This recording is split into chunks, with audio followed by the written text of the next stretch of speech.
Perkenalkan, saya Rahmawati Rabiah, golongan 2, angkatan 5, kelompok 4, NDH 36.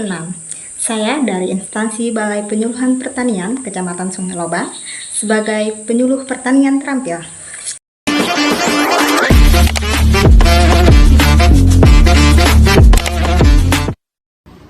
Halo, perkenalkan saya Raudatul Aulia.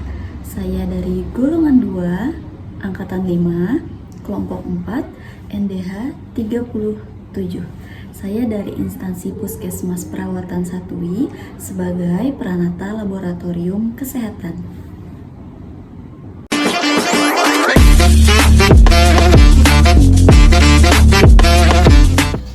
Halo, perkenalkan nama saya Rina. Saya dari gelombang 2, angkatan 5, kelompok 4 dengan NDH 38.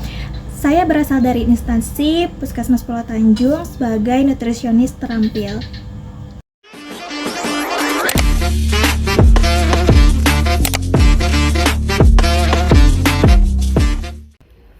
Halo semuanya, perkenalkan nama saya Rizky Maulid Muskita Aji. Saya dari kelompok 4, angkatan 5, golongan 2, dengan nomor daftar hadir 39.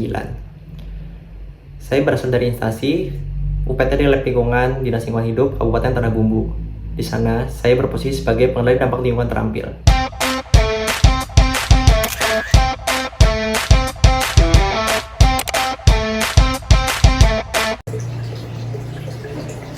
Halo semuanya, perkenalkan nama saya Sergi dari gelombang 2, angkatan 5, kelompok 4 dengan NDH 40. Saya berasal dari instansi Puskesmas Bamban 1 sebagai perawat terampil. Saudara sebangsa dan setanah air, negara kita berdiri di atas pondasi yang kokoh. Pancasila, Undang-Undang Dasar 1945, NKRI, dan Bhinneka Tunggal Ika. Tugas kita menjaganya. Dan itu dimulai dari satu hal, yaitu kesadaran bela negara. Sebagai ASN, kita punya tanggung jawab strategis. Tidak hanya melayani publik, tapi juga menjadi perekat persatuan. Bagaimana caranya? Dengan memahami wawasan kebangsaan dan menghidupi nilai-nilai bela negara. Wawasan kebangsaan adalah cara pandang Indonesia dalam mengelola kehidupan berbangsa dan bernegara, yang berlandaskan Pancasila, Undang-Undang Dasar 1945, Negara Kesatuan Republik Indonesia, dan Bhinneka Tunggal Ika, dengan tujuan mencapai masyarakat adil, makmur, dan sejahtera. Sejarah pergerakan kebangsaan menunjukkan bahwa para pendiri bangsa mengutamakan kepentingan nasional di atas kepentingan kelompok.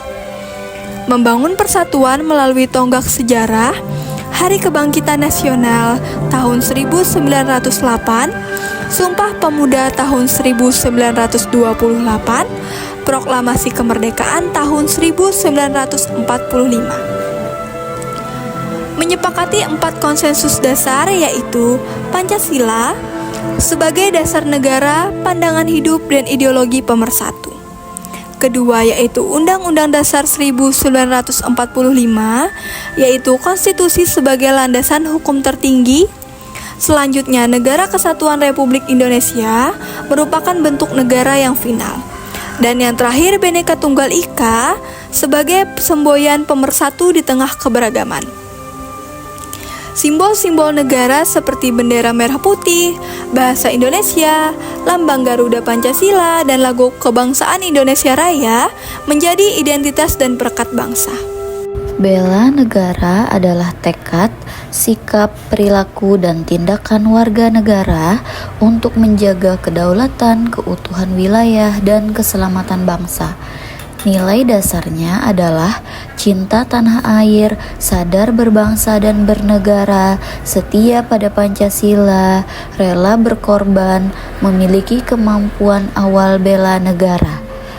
Kisah pemerintahan darurat Republik Indonesia di tahun 1948 membuktikan meski pemimpin ditawan, semangat bela negara tidak pernah padam. Ancaman terhadap negara ada dua, Yang pertama, ancaman militer, dan yang kedua, ancaman non-militer. Ancaman militer termasuk di dalamnya yaitu agresi, pelanggaran wilayah, sabotase, teror bersenjata. Sedangkan ancaman non-militer yang termasuk di dalamnya adalah terorisme, radikalisme, narkotika, kejahatan siber, disinformasi, krisis energi, degradasi moral, dan bencana alam. Ancaman bisa datang dari luar atau dari dalam negeri sendiri. Pentingnya kesadaran akan ancaman. Tanpa kesadaran bela negara, membuat ancaman kecil dapat berkembang menjadi krisis besar. Bangsa mudah dipecah belah melalui adu domba, propaganda, atau infiltrasi nilai asing yang bertentangan dengan Pancasila. Kemajuan teknologi dapat disalahgunakan untuk memecah persatuan melalui hoax, ujaran kebencian, dan manipulasi opini publik. Kewaspadaan dini diperlukan agar potensi ancaman dapat diidentifikasi, dicegah, dan ditangani sebelum membahayakan NKRI. Hal ini mencakup yang pertama, deteksi cepat, temu cepat dan lapor cepat terhadap fenomena yang mencurigakan. Yang kedua, koordinasi lintas sektor antar lembaga, negara, dan masyarakat. Yang ketiga, partisipasi aktif warga untuk menjaga lingkungan sosial, politik, dan keamanan. Ingat, bela negara bukan hanya tugas tentara, tetapi tanggung jawab setiap warga negara. Bagi ASN, bela negara berarti memberi pelayanan publik yang adil dan bersih, mengutamakan kepentingan bangsa di atas kepentingan pribadi atau golongan, menjadi teladan dalam menjaga persatuan, hukum, dan simbol negara. Wawasan kebangsaan dan bela negara bukan sekedar pengetahuan, tapi juga komitmen untuk menjaga Indonesia selamanya. Tanpa kesadaran kita rapuh, dengan kesadaran kita kuat, mari kita jaga NKRI.